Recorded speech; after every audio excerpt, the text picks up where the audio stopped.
فأنا ناصح لإخواني بالصدع بالحق تبيض وجوههم. السكوت في مسألة الحزبية يضرها، فاصدع بما تؤمر وأعرض عن المشركين. سلامي على دماج ورجالها والشيخ يحيى ودار العلم يا سعد بانيها. بسم الله الرحمن الرحيم. الحمد لله ثم الصلاة والسلام على رسول الله وعلى آله وصحبه ومن اتبع هدى ثم أما بعد. Ikhwan fillah, azani wa jazakumullahu ta'ala. Kembali pada kajian kita dari kitab Al-Jami' As-Sahih fi Tauhid Rabbil Alamin. Kumpulan yang sahih dari sisi landasan hukum Al-Quran dan hadis pada materi pengesaan Rabb semesta alam. Jadi materinya tauhid, merupakan tulisan dari Fadilatul Syekh Abu Amr Abdul Karim Al-Hajuri Al-Umari hafizahullah ta'ala. Masih pada judul bab yang sama, sekitar 3 atau 4 pertemuan malam terakhir ini, tentang fadlu tauhid wa ma yukaffiru bihi min ad-dunub. Keutamaan tauhid serta sebagai penghapus dosa-dosa. Beberapa landasan hukum di antaranya ayat dan juga hadis telah kita baca, dan masih tersisa kita akan lanjutkan hadis-hadis yang 6 masih ada dalam judul bab ini. Kita baca kata Syekh Abu Amr Abdul Karim Al-Hajuri hafizahullah, as-sabi'atu was-sab'un, hadis yang ke-77. Qala Imam Ahmad rahimahullah, berkata Imam Ahmad semoga Allah taala merahmatinya, yakni dalam musnadnya. Qala haddatsana Affan bin Muslim, kunyanya Abu Isman Al-Ansari Al-Basri, guru dari Imam Ahmad. Dan Affan thiqatun saduq, jujur, terpercaya. Qala hadatsana Hammad, yakni bin Salamah, Hammad bin Salamah, imam. Kunyanya Abu Salamah.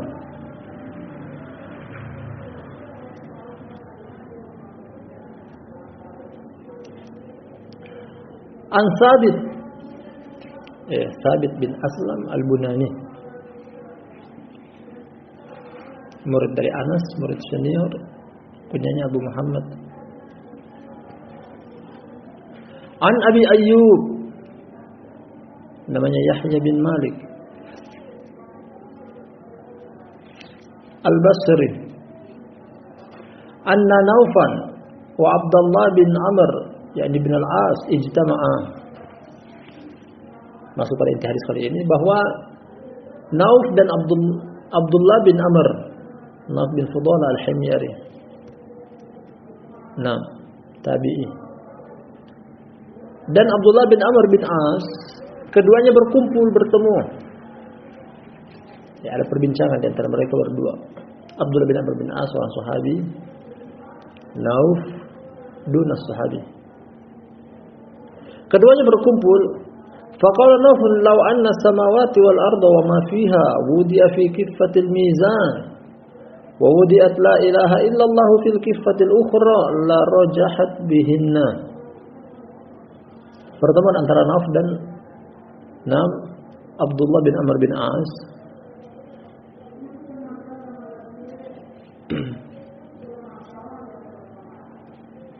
Akhirnya Nauf berkata, seandainya langit-langit dan juga bumi serta apa yang ada di antara keduanya diletakkan di satu neraca timbangan, diletakkan pula la ilaha illallah pada neraca timbangan yang lainnya, niscaya la ilaha illallah lebih unggul.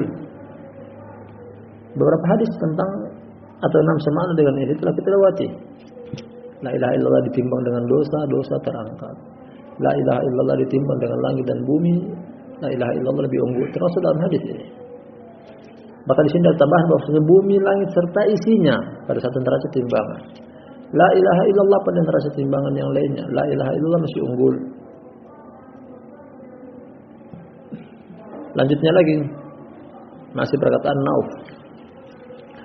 Walau anna samawati wal arda wa ma fihinna kunna tabaqan min hadidin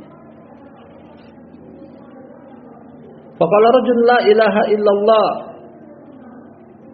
la kharaqatuhunna. La ilaha illallah pada 6 timbangan neraca yang lainnya. Hatta tantahi ila Allah azza wa jalla. Seandainya langit, bumi serta isi keduanya berada satu derajat, satu tingkatan. Nah, kemudian la ilaha illallah pada tingkatan yang lainnya. Langit, bumi berbahan dasar besi, logam yang kuat. Dan la ilaha illallah ada tempat lain, niscaya la ilaha illallah akan bisa membakar langit dan bumi serta isinya yang berbahan dasar besi tadi, sampai kepada Allah Subhanahu wa taala. Intinya la ilaha illallah masih unggul. Intinya la ilaha illallah masih menang. Intinya la ilaha illallah lebih daripada yang lainnya. Ini dari Nauf. Kali ini kita dengar ungkapan dari Abdullah bin Amr bin As. Qala Abdullah bin Amr, berkata Abdullah bin Amr bin As, orang kedua yang ikut berkumpul di sini. Shallaina ma'a Rasulillah sallallahu alaihi wasallam al-maghriba fa aqaba man aqaba wa raja'a man raja'a. Nah, sebagai ayat fa aqiba man aqiba wa raja'a man raja'a. Kita tekan dulu, berkata Abdullah bin Amr bin As, dahulunya kami pernah salat bersama Rasulullah sallallahu alaihi wasallam, tepatnya pada salat maghrib. Nah, salat maghrib pada satu hari. Ada di antara kita yang masih duduk di masjid, masih tinggal di masjid. Ada pula yang sudah pulang. Pulang kembali ke rumahnya. Nah, Nabi SAW pulang, mereka pun ikut pulang. Ada juga yang masih tinggal duduk di masjid. Faja'a sallallahu alaihi wasallam wa qad yahsiru thiyabahu an rukbatayn. Faqala. Tiba-tiba datang Rasulullah sallallahu alaihi wasallam dan beliau menjinjit ujung bawah baju beliau sampai ke lutut. Nah, seakan-akan ini tergesa-gesa. Baju diangkat, jalan cepat, tergesa-gesa, melewati orang-orang yang masih duduk. Tadinya masuk ke dalam rumah, kali ini cepat segera keluar. Faqala, kemudian beliau berkata, abshiru ma'syaral muslimin, hada rabbukum qad fataha baban min abwabis sama yubahi bikumul malaika. Yaqulu haula ibadi qad qadaw faridatan wa hum yantadiruna ukhra.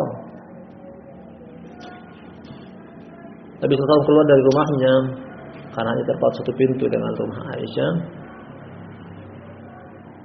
Nah, kemudian beliau berkata bahwasanya siap-siaplah mendengar kabar gembira wahai kaum muslimin. Ini Rabb kalian telah membuka salah satu pintu dari pintu-pintu langit dan dia membanggakan kalian di hadapan malaikatnya. Membanggakan kalian yang tengah melakukan majelis taklim di masjid di tengah-tengah antara satu salat dan menanti satu salat fardu berikutnya dari maghrib ke isya. Allah bangga membanggakan kalian di hadapan malaikatnya. Seraya Allah berkata, mereka ini adalah hamba-hambaku telah menunaikan satu salat fardu dan mereka menanti satu salat fardu yang lainnya. Jadi sampai di sini hadisnya. Kemudian kata sang penulis redaksinya adalah hada hadisun sahih. Hadis Abdullah bin Amr bin As riwayat Imam Muslim. Adapun penyebutan tentang keterkaitan antara hadis ini dengan judul bab, disebutkan oleh Nauf bahwasanya keutamaan la ilaha illallah lebih berat daripada langit, bumi serta isinya. Lebih kuat bahkan seandainya langit, bumi dan isinya seluruhnya berbahan dasar logam yang keras, besi, niscaya la ilaha illallah bisa membakarnya. Nah, dan di sini Abdullah bin Amr bin As tidak mengingkari ucapan dia tersebut. Justru dia membenarkan dan menambahkan dengan kalimat yang dia dengar dari Rasulullah sallallahu alaihi wasallam. Allah telah membuka pintu langit. Nah, membanggakan kalian di hadapan malaikat sambil mengatakan bahwasanya inilah hamba-Ku telah menunaikan satu salat fardu sambil menanti satu salat fardu yang berikutnya. Artinya mereka tidak pulang di rumah. Mereka tetap duduk di tempat mereka. La ilaha illallah lebih unggul daripada langit dan bumi. La ilaha illallah lebih unggul daripada justru seisi langit dan bumi. La ilaha illallah bisa untuk menghanguskan, melebur logam mulia atau logam keras seperti besi ketika itu adalah bentukan dari langit dan bumi. Ini juga termasuk keutamaan dari kalimat la ilaha illallah, lebih unggul daripada seisi langit dan bumi. Kita baca hadis yang berikutnya, masih pada judul bab yang sama. As-samin was sab'un, hadis yang ke-78. Hadis yang ke-78. Qala Imam Al-Bukhari rahimahullah, berkata Imam Bukhari semoga Allah taala merahmatinya. Qala haddatsana Abu Ma'mar. Kunyanya demikian. Namanya adalah Abdullah bin Amr bin Maisarah. Kunyanya masyhur Abu Ma'mar Al-Basri At-Tamimi. Qala haddatsana Abdul Waris bin Sa'id bin Taqwan. Kunyanya Abu Ubaidah.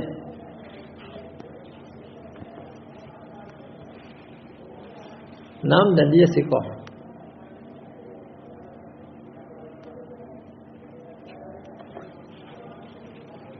Anil Husain, Abdul Waris meriwayatkan dari Husain bin Taqwan Al-Muallim. An Abdullah bin Buraidah. kunyanya Abu Sahal. Bapaknya sahabi Buraidah bin Hasib Al-Aslami. Dia di bawah sahabat. An Yahya bin Ya'mar. Namanya demikian, Yahya bin Ya'mar, punyanya Abu Sulaiman. Kata Yahya, qala haddatsahu anna Abul Aswad Ad-Du'ali haddatsahu. Nah, Abul Aswad menceritakan kepada Yahya bin Ya'mar. Yahya bin Ya'mar pernah menceritakan kepada Abdullah bin Buraidah. Anna Abu Dzar radhiyallahu anhu haddatsahu. Terakhir sampai di bahwasanya Abu Dzar juga menceritakan kepada mereka ada kisah yang dia lewati bersama Nabi sallallahu alaihi wasallam. Kisah lengkapnya di sini. Kalau kata Abu Dzar, ada itu Nabi sallallahu alaihi wa alihi wasallam wa alaihi thawbun abyad wa huwa na'imun. Kata Abu Dzar, aku pernah mendatangi Nabi sallallahu alaihi wasallam, beliau tengah mengenakan pakaian berwarna putih. Dalam keadaan beliau tengah tertidur. Tsumma ataituhu wa qad yastayqid. Aku datang kali kedua dan ternyata beliau sudah bangun. Tadi beliau tengah tidur Abu Dzar tidak mau mengganggu. Datang kali kedua selang beberapa saat, akhirnya beliau sudah bangun. Faqala, kata Nabi sallallahu alaihi wasallam, "Ma min abdin qala la ilaha illallah tsumma mata ala dzalika illa dakhala al-jannah." Ini juga keutamaan dari la ilaha illallah yang lainnya. Kata Nabi sallallahu alaihi wasallam, tak seorang hamba pun yang mengucapkan la ilaha illallah lalu dia meninggal di atas la ilaha illallah tersebut. Meninggal di atas la ilaha illallah artinya adalah dia bagian daripada orang yang mengamalkan la ilaha illallah.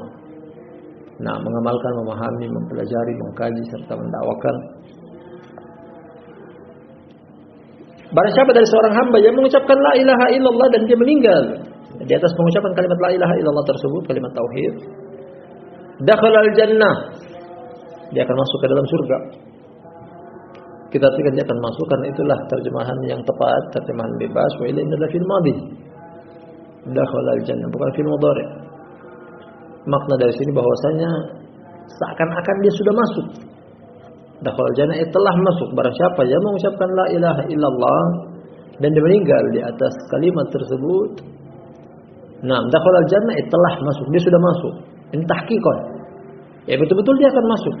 Yang penting terpenuhi syaratnya. La ilaha illallah diucapkan dalam keadaan meninggal di atas la ilaha illallah tersebut. Kemudian penuhi syarat-syarat dari la ilaha illallah itu sendiri. Lanjut hadisnya, qultu, kata Abu Dzar, aku katakan. Jadi tentang keutamaan la ilaha illallah. Barang siapa yang mengucapkan kalimat la ilaha illallah Dia meninggal di atas la ilaha illallah tersebut masuk surga. Yang penting tauhid. Qultu kata Abu Dar, aku katakan wa in zana wa in sarak, meskipun dia berzina, meskipun dia mencuri. Artinya dia pelaku la ilaha illallah namun juga punya dosa. Bagaimana dia punya dosa? Tetap akan masuk ke dalam surga. Kalau kata Nabi SAW, wa in zana wa in sarak, meskipun dia berzina, meskipun dia mencuri, yang penting ada tauhid di dalam dadanya. Nah, dan ini sebagai landasan hukum kuat bahwasanya iya, ada tauhid, ada dosa.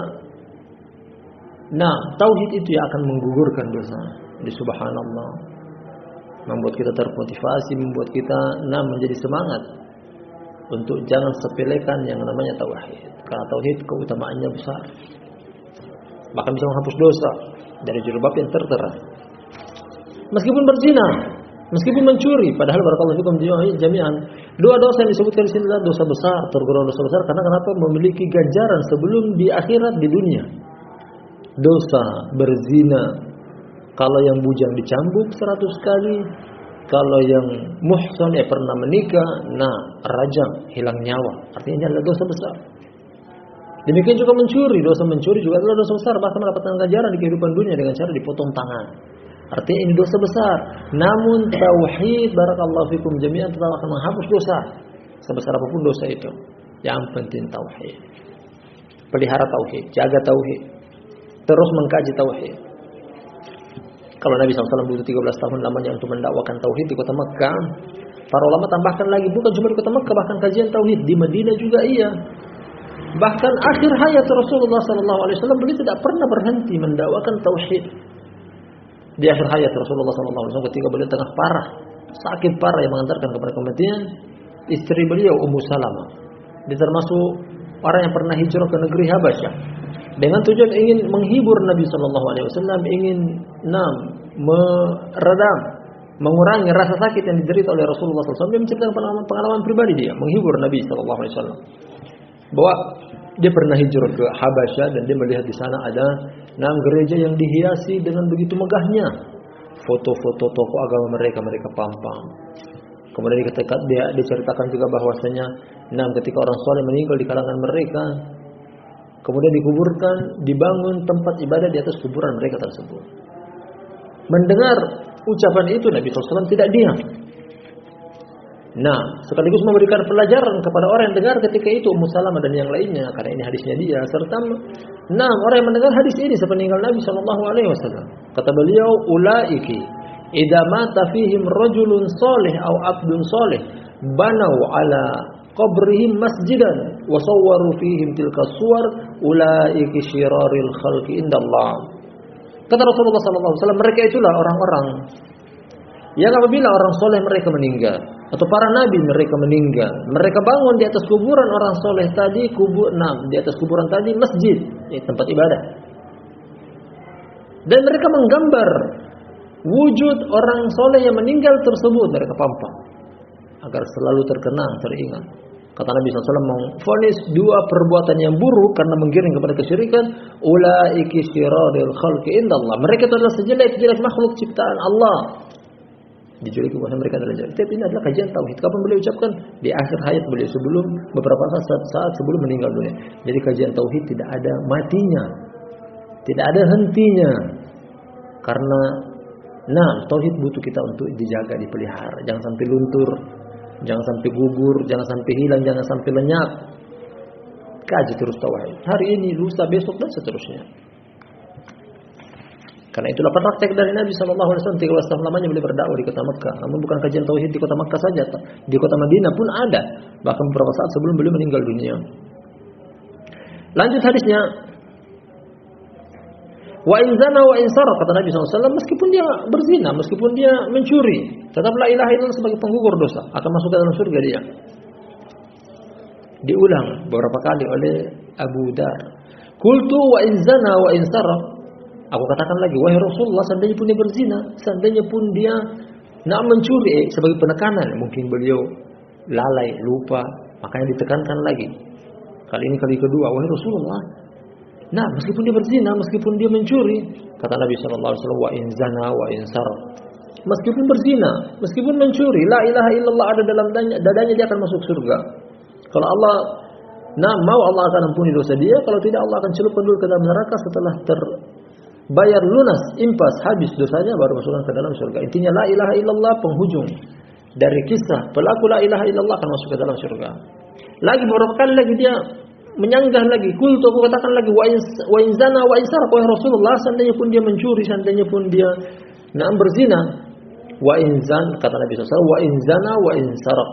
Yang terakhir, yang ketiga kali beliau menjawab, beliau tambahkan di belakang, wa in ragima anfi abidar, atau ala ragmi anfi abidar.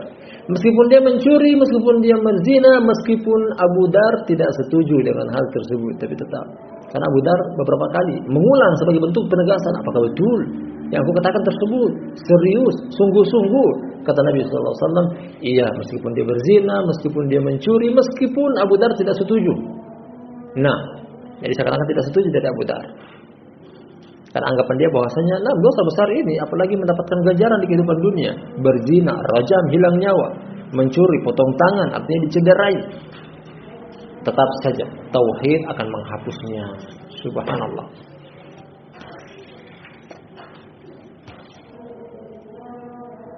Masih berkaitan dengan hadis ini, terakhir kata perawi hadisnya, wa kana Abu Dar idza haddatsa bihadza qala wa irragima anfu Abi Dar. Abu Dar ketika menceritakan tentang hadis ini, terkadang dia mengatakan, wa irragima anfu Abi Dar. Seandainya pun Abu Dar tidak terima dengan konsekuensi dari hadis ini, namun tetap tauhid akan mengantarkan pelakunya, pengucapnya, pengamalnya ke dalam surga. Apapun yang terjadi, meskipun mungkin agak terlambat, mungkin dia memiliki dosa, yang dosa tersebut pantas untuk dicelupkan ke dalam neraka. Intinya kesimpulan akhir dari pelaku tauhid, surga. Qala Abu Abdullah, berkata Imam Bukhari, kunyanya Abu Abdullah, menanggapi akan hadis yang dia bawakan di sini dalam sahihnya, hada indal mauti au qabla idza taba wa nadima wa qala la ilaha illallah ghufira lahu.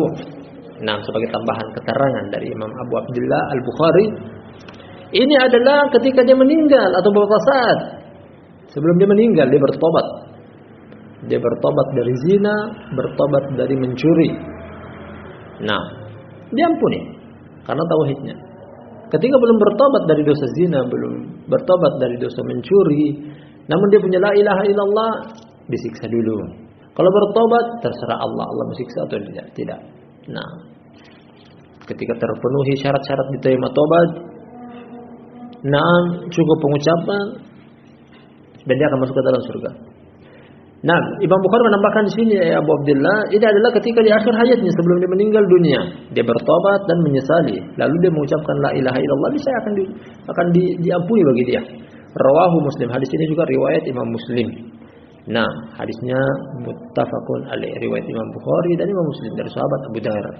Kemudian keterkaitan antara hadis ini dengan judul bab jelas sekali, barakallahu fikum jami'an, bahwasanya la ilaha illallah kesudahan atau akhir dari kisah pelaku la ilaha illallah adalah surga. Apapun yang terjadi, mungkin dia punya dosa yang belum dia sempat tobat, akan dicelupkan ke dalam neraka setelah bayar terlunas habis. Kemudian ujungnya dia akan masuk ke dalam surga.